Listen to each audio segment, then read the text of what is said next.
स्वागत है रे क्लासेस फिरोजाबाद में।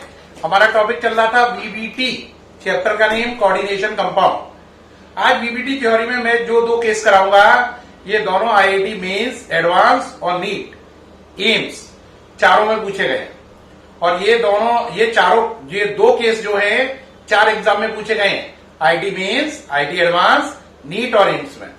वेरी इंपॉर्टेंट केस है, ध्यान से समझना। और ये एक्सेप्शनल केस है। कैसे केस है? एक्सेप्शनल। क्यों एक्सेप्शनल है आपको समझ में आएगा, ठीक है। वेरी वेरी इंपॉर्टेंट केस है, समझना शुरू करें। पहला केस जो आज हमें समझना है वो है NiCO होल 4। ये बोर्ड एग्जाम में भी आ चुका है और उन चारों एग्जाम में भी जिनके नाम अभी मैंने बोले थे। इसको करिए NiCO होल 4 करिए भाई शुरू। Ni का number 28, 1s2, 2s2, 2p6, 3s2, 3p6, 4s2, 3d8। Oxidation number निकालो इसका। ऑक्सीडेशन नंबर निकालिए Ni का X, CO न्यूट्रल है, ऊपर कुछ लिखा नहीं है तो 0। यहां पे 0 का मतलब CO न्यूट्रल है, यहां पे 0 का मतलब ऊपर भी कोई चार्ज नहीं है, तो ऑक्सीडेशन नंबर 0। तो Ni रहेगा क्योंकि उस पर कोई चार्ज नहीं है। अब बात आई Ni में क्या लिखा है? 3d8। 3d8 लिगेंड कैसा है? आंसर दुनिया का सबसे नंबर 1 लिगेंड लगा हुआ है। नंबर 1 लिगेंड है दुनिया का सबसे स्ट्रॉन्ग लिगेंड CO है। तो CO क्या चाहेगा कि सारे इलेक्ट्रॉनों को क्या कर दूं? Pair up. स्ट्रॉन्ग लिगेंड चाहता है सारे इलेक्ट्रॉन पेयर अप करूं और वीक लिगेंड चाहता है कि इलेक्ट्रॉन अनपेयर्ड रहे। ठीक, तो ये स्ट्रॉन्ग लिगेंड होने की वजह से क्या चाहेगा कि भाई सारे इलेक्ट्रॉन पेयर कर दूं। तो पहले चलो 3d8, 1 2 3 4 5 6 7 8, 4s2, 4s में भी 2 इलेक्ट्रॉन है ना, 4p खाली पड़ी है और 4d भी खाली पड़ी है। अब ये स्ट्रॉन्ग लिगेंड है, इन्होंने कहा अरे ये जगह खाली पड़ी है तब भी ये ऐसा है, स्ट्रॉन्ग लिगेंड में तो बहुत पावर है। उनने पूरी ताकत लगाई और ताकत लगाकर 4s के इलेक्ट्रॉनों को भी इधर ही पहुंचा दिया। तो यानी कि स्ट्रॉन्ग लिगेंड के एफर्ट लगाने से उनने और एफर्ट लगाए, स्ट्रॉन्ग लिगेंड है तो उनने ऐसा कर लिया। देखो ये 4s के दोनों इलेक्ट्रॉन भी यहीं पे शिफ्ट हो गए। इतनी ताकत दुनिया के नंबर 1 लिगेंड में ही हो सकती है कि वो सारे इलेक्ट्रॉनों को पेयर कर दे और इवन यहां के इलेक्ट्रॉनों को भी इधर ले आए, क्योंकि उसको सबको पूरे भर के रखना है ना। स्ट्रॉन्ग लिगेंड चाहता है सब चीजें पेयर्ड रहे और बिल्कुल अनपेयर्ड इलेक्ट्रॉन ना बचे। और जब हमने पूरी ताकत लगा दी तो अब सोचो दुनिया का सबसे स्ट्रॉन्ग लिगेंड है, कितने? 4। हमें मालूम है स्ट्रॉन्ग लिगेंड हो तो 4 होने पर आयोडाइजेशन होता है DsP2। अब बताओ क्या आप DsP2 आयोडाइजेशन कर पाओगे? आंसर कभी भी नहीं। D ऑर्बिटल खाली चाहिए, ये वाली ये भरी हुई है। अब DsP2, sp2 तो हो सकता है लेकिन D आप पे अवेलेबल है ही नहीं। अब यहां पर बड़ा चक्कर पड़ा, D चाहिए, D है ही नहीं। और स्ट्रॉन्ग लिगेंड ने इतनी ताकत लगाई कि ये सारे भी पेयर कर दिए, इवन इसको भी इधर ले गया S के चक्कर में कि भाई S खाली हो जाए। तो उसके इतनी ताकत लगाने के बाद भी अभी भी हम पे D ऑर्बिटल नहीं है, तो मजबूरी में अब हमें आयोडाइजेशन कराना पड़ेगा sp3। तो यहां पे आयोडाइजेशन होगा sp3 और ऐसा हो जाएगा। अब यहां पे 4 लोन पेयर आएंगे। इन 4 लोन पेयर का सोर्स है दुनिया का नंबर 1 लिगेंड जिसका नाम है CO। आपने देखा दुनिया का नंबर 1 लिगेंड लगाकर भी मैं यहां पर DsP2 आयोडाइजेशन नहीं करा पाया, मजबूरी में मुझे sp3 कराना पड़ा। जबकि दुनिया का बेस्ट लिगेंड मेरे पास था तब भी मैं यहां पर DsP2 आयोडाइजेशन नहीं करा पाया। इसीलिए एक्सेप्शनल केस है कि दुनिया का बेस्ट लिगेंड होने के बाद भी आप DsP2 नहीं करा पाए। ठीक, अब यहां पे देखो अनपेयर्ड इलेक्ट्रॉन एक भी नहीं है क्योंकि स्ट्रॉन्ग लिगेंड ने सारे इलेक्ट्रॉनों को पेयर कर दिया है।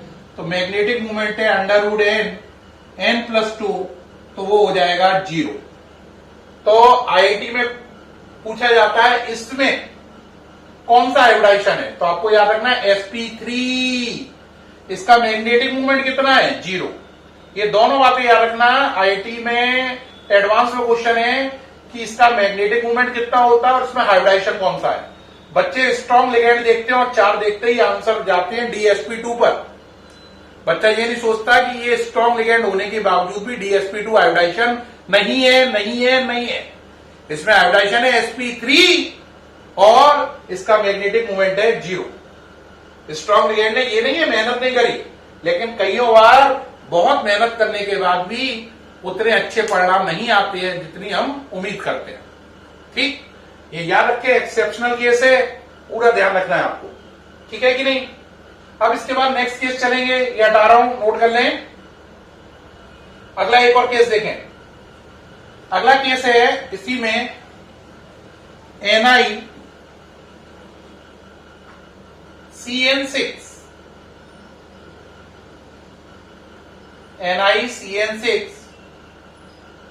है ना, 4 नेगेटिव। करिए, Ni का number 28, 1s2, 2s2, 2p6, 3s2, 3p6, 4s2, 3d8। Oxidation number निकालो Ni का। Ni का x, 6Cn का -6, -4, x इक्वल टू प्लस का 2, +2 आया तो Ni +2 वाला हो गया, तो ये हो गया 4s0, 3d8। 3d8 है, लिगेंड कैसा है, स्ट्रॉन्ग है ना। स्ट्रॉन्ग लिगेंड होने पर, 6 लिगेंड होने पर हाइब्रिडाइजेशन D2sp3। तो आप क्या करोगे, 3d8, 1 2 3 4 5 6 7 8 सबको पेड़ करा दिया। 4s खाली, 4p खाली और 4d भी खाली। ठीक, अब आपको हाइब्रिडाइजेशन कौन सा कराना है, D2sp3। बताओ करा पाओगे।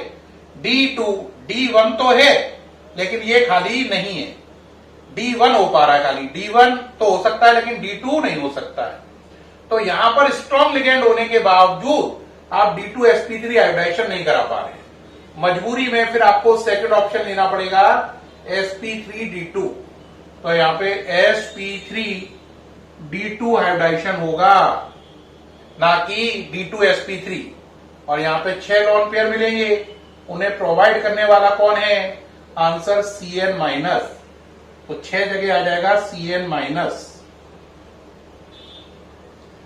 लेकिन प्यारे बच्चों, आपने देखा कि पूरी ताकत लगाने के बाद भी स्ट्रॉन्ग लिगेंड की हाइब्रिडाइजेशन कौन सा नहीं हो पाया, आंसर हाइब्रिडाइजेशन नहीं हो पाया, कौन सा, D2sp3।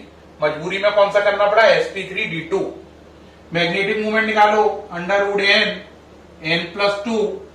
अनपेयर्ड इलेक्ट्रॉन एक भी नहीं है, देख रहे हैं सारे पेयर्ड हैं, तो मैग्नेटिक मूवमेंट हो गया 0v.m।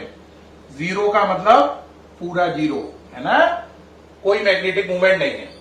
तो आपने इस केस में भी देखा, 6 लिगेंड होते ही आदमी के दिमाग में आएगा 6 लिगेंड है, स्ट्रॉन्ग लिगेंड है, हाइब्रिडाइजेशन D2sp3 होगा। लेकिन आप देख रहे हैं यहां पे D2sp3 हाइब्रिडाइजेशन हुआ ही नहीं, हाइब्रिडाइजेशन हुआ sp3d2।